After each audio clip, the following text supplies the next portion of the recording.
Seorang atlet Jepun mengambil masa 54 tahun untuk habiskan satu maraton. Kalau siput pun tak sampailah 54 tahun. Jadi apa cerita dia ni? Nama atlet ni adalah Shizo Kanakuri. Dan dia bukanlah atlet yang lembab kita kata.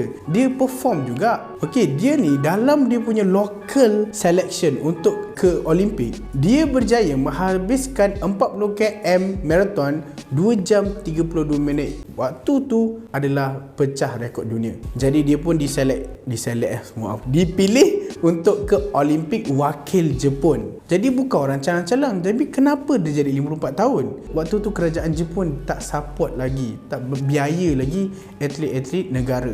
Jadi Kanakuri ni terpaksa dia buat crowdfunding. Tanya kawan, tanya keluarga untuk dia pergi ke Sweden bertanding untuk mengharumkan nama Jepun. Dan duit-duit tu pun diorang dah dapat. Dia pun dengan harapan tinggi, semangatnya membara untuk mengharumkan nama Jepun dan juga banggakan kawan-kawan dia, keluarga-keluarga dia yang bagi duit ni.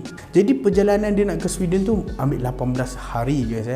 Kena naik kapal laut, kena naik kereta api. Dan setiap kali kereta api tu berhenti, Kanakuri ni dia akan sentiasa exercise untuk bagi fizikal dia sentiasa fit untuk dia buat marathon tu lah. Sampai-sampai je kat Sweden ada beberapa isu yang dia alami. Yang pertama, makanan-makanan kat Sweden tu tak berapa kena dengan perut-perut atlet. Waktu tu wakil Olimpik lah 2 orang, dia dan kawan dia. Dan dua-dua mengalami kata sakit perut ataupun tak selesa perut sebabkan makanan lokal kat situ. Yang kedua, coach diorang dekat sana tiba-tiba dapat tuberkulosis, batuk kering, dan mereka tak dapat pre-training yang cukup sebabkan coach diorang sakit. Jadi disebabkan dua faktor ni, diorang agak moral down sikit. Dan pada waktu tu juga sangat panas untuk diorang buat racing. Daripada 68 peserta, hanya 34 saja yang berjaya habiskan maraton, yang lain tak dapat habiskan sebab panas sangat. Ada juga ambulans ulang alik pergi sana ambil atlet-atlet untuk dihantar ke hospital. Dan kejadian tragis juga, ada seorang atlet Portugis meninggal dunia dekat situ. Jadi nak cakapkan keadaan sangat-sangat tense, dengan moral down, dengan tense. Jadi Kanakuri ni pun teruskan juga racing, tapi halfway tu dia rasa penat sangat, haus sangat. Dia pun pergi ketuk rumah orang keliling. Ketuk-ketuk, dia tak adalah bagi salam orang Jepun.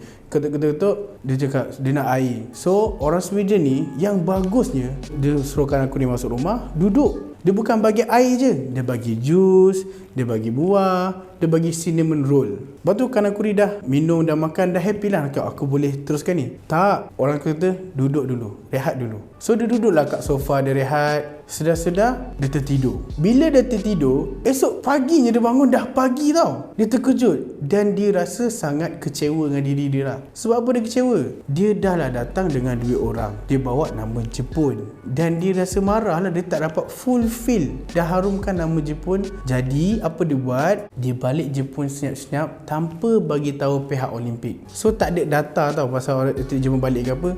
So orang Sweden ni macam bahan lah. Dia cakap, "Oi, orang Jepun ni lari-lari tak jumpa ke weh? Tak jumpa jalan, sesat ke weh?" Dia bahan lah member ni. Tapi dia tak tahu member ni balik Jepun, dia buat lagi intense training. Dia lagi bermotivasi untuk buat larian. Dan dia train juga yang atlet muda, atlet perempuan, atlet buta pun dia train dan buat larian untuk orang buta. So disebabkan dia lah, orang kata waktu tu marathon naik. Setelah dia training tu, so dia represent lagi Jepun sebagai atlet Olimpik dekat Antwerp, Belgium. Kalau salah sebut, beritahu saya tak gerti sangat. Dan dia berjaya habiskan dia punya marathon tu selama 2 jam 48 minit. Dan dia mendapat tempat 16 daripada 1 dunia. Itu kebanggaan Jepun lah. Dan next Olimpik tu dia join juga, tapi bukan rezeki dia tak dapat habiskan. Pada tahun 1967, itu anniversary 50 tahun Olimpik Sweden tadi tu. Jadi Olimpik Sweden sekarang ni jemput Kanakuri pergi dekat Sweden untuk habiskan marathon dia. Itu cerita dia kenapa sampai 54 tahun tu. Jadi waktu tu tau, kalau siapa yang tengok Olimpik memang tengok betul Olimpik tu, sebab nak tunggu Kanakuri ni sampai kat finish line. So bila start je seremoni tu, lalu dia lari-lari sampai finish line, semua tepuk, tengok masa dekat situ, tertulislah 54 tahun 8 bulan 6 hari 5 jam dia habiskan marathon dia. Bila dia sampai saja saja finish line, mana komentator tu cakap, maka dengan ini berakhirlah Olimpik Sweden pada tahun 1912. Semua tepuk tangan. Oh, memang happening gila lah. Lepas tu orang macam interview lah Kanakuri ni. Kanakuri kata, perjalanan maraton ni sangat lama, sampai saya sempat kahwin, ada 6 orang anak, ada 10 cucu. Dia kata lama sangat maraton ni. Jadi guys, pengajaran di sini, korang mungkin gagal sekali, mungkin gagal 2 kali, tapi at the end korang akan berjaya juga. Kegagalan ni tangga untuk anda berjaya.